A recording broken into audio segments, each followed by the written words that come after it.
What's going on, everyone? So, if y'all watched my first video, you know that I kept referencing this person that came into my life, this person this person that. Well, before I get started, I guess, the person I'm about to mention, people get a little on edge about. You know, I was certainly a person that used to make fun of people that constantly talked about this person. So with all due respect and no further waiting, the person I'm talking about is God. I'll let that sink in for a little bit. Okay, enough time. So, I'd like to tell y'all a little story. Now, like I said, I used to make fun of people that constantly talked about God and what God does to people and how God can help and all this stuff, and I was like, get on out of here. Not anymore. Man. So my story is pretty much God was putting these people in my life that I really didn't know what the purpose of it was or why it was happening, but get started. I did serve in the United States Marine Corps. I wouldn't call myself a vet. I had an other than honorable discharge. Nothing bad or anything, but I pretty much went AWOL over a girl who I thought I was madly in love with and didn't want to be without. And it ruined one of the best things in my life. But the years that I spent in the Corps, I got everything out of that experience that I possibly could. I was a model Marine. I really was. To the point that I gave that up over a girl makes no sense, but it's amazing the influence that a female can have on a male. Just goes to show you. Don't get me wrong, I love y'all women. I respect y'all women. I admire what y'all do, what you can do. It's endless. But at that time in my life, I was young and immature. And I had this big head on my shoulder because I was a United States Marine and all this stuff. Nah. But as I said, God kept putting people in my life, and I just didn't understand why. And I'll tell you a little story. There was this kid named Justin that I met when I used to go to this one bar in downtown Virginia, in Hampton, Virginia.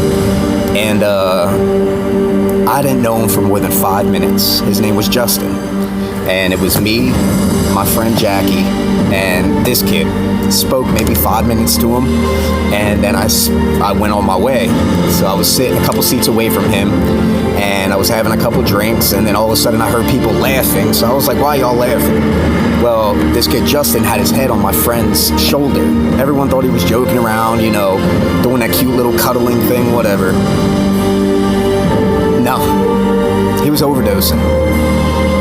And he was overdosing in front of everybody. And everyone started losing their crap. And it was a scary thing. But like I said, how I took everything out of being a Marine that I possibly could is I was able to retain a lot of information, including combat life-saving support. Every Marine knows about CLS course. But with the basic knowledge that I had, I didn't even let him hit the ground.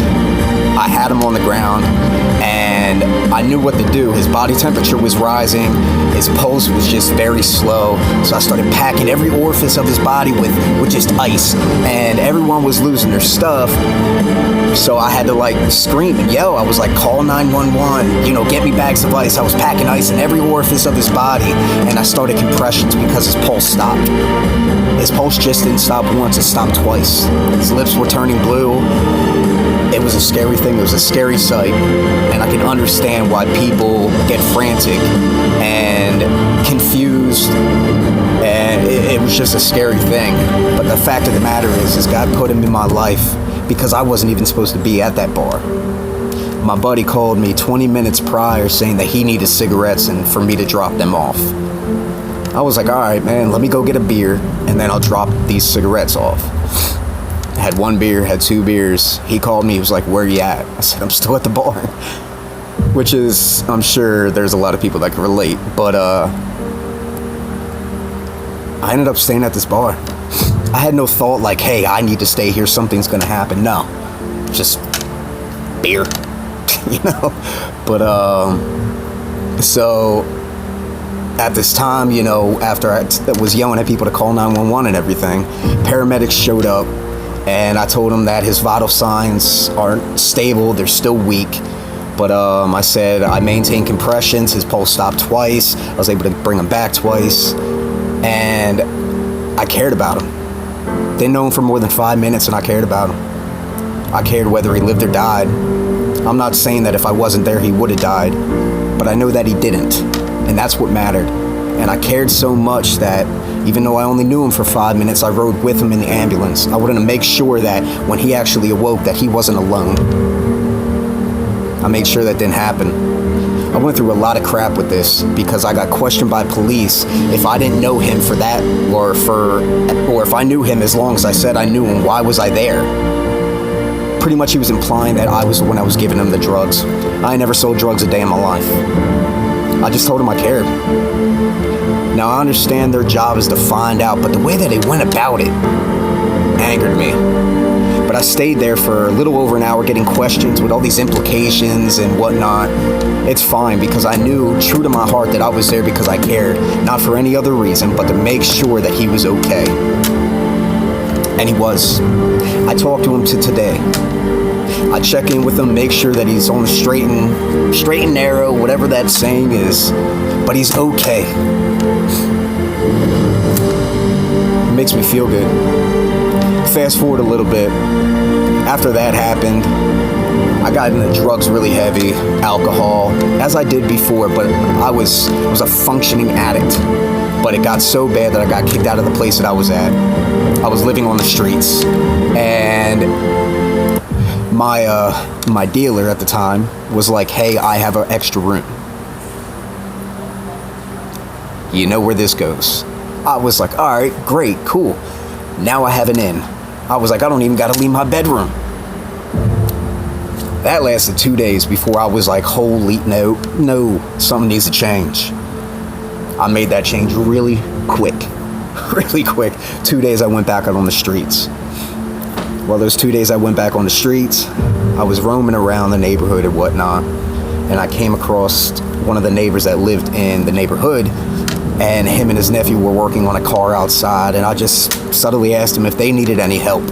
They were a little hesitant because it was a predominantly black neighborhood, you know, and this random white guys walking up. But they were welcoming. They were like, yeah, sure, what do you know? Told them what it was. They needed a belt replaced, a serpentine belt, and needed an alternator and everything. So I was just helping them out. Gradually, I built up a relationship with them, a rapport, you know, let them know I wasn't there to beg, to steal or anything like that. I was just there because I cared.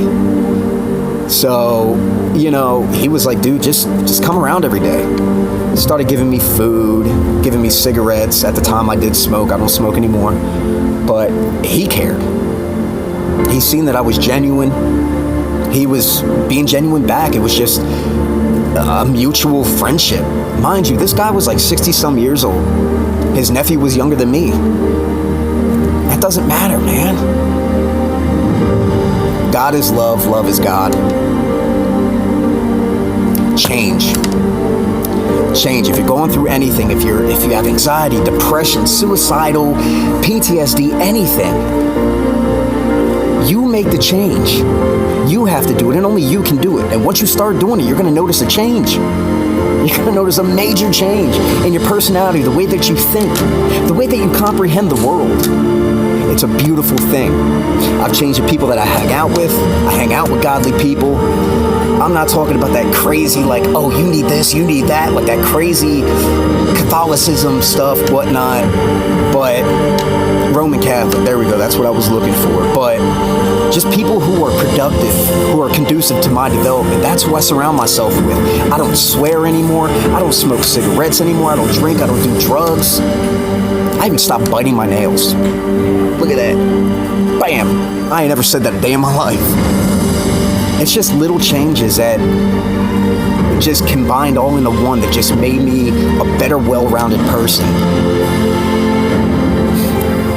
Just have a mindset that you can do it. I'm telling you, it's a crazy feeling because I used to wake up miserable. As I said in my last video, I used to wake up miserable, but I was okay with it. because that was my comfort zone. Man, and it felt good, or at least I thought. Reason being is because I knew when I woke up, I was going to go to work, I was going to get paid, and then I was going to come home and get high or get drunk, something. That's no way to live. I was just surviving, I wasn't living, and God is my witness, I'm living now. I'm living up to my potential. My parents are proud of me. My friends are proud of me. Man, I'll tell you what, the people that are being put in my life, if there was any other thing in my life that I could have done, I wouldn't have done it. I would have passed it up for this, is to help people. I want to help y'all, any of y'all, every single one of y'all. I don't care if I have one person in my inbox or 100,000 people in my inbox. I will answer every single question as if you were my best friend sitting in front of my face. Make it happen. Do it. Reach out to me. Do something. I want to help y'all. And as I said in my last video, let me change your life. Through my life story, through God, let me change your life, because I promise it will happen. I give you that solemn promise. I'll guide you. I'll help you. Trust me.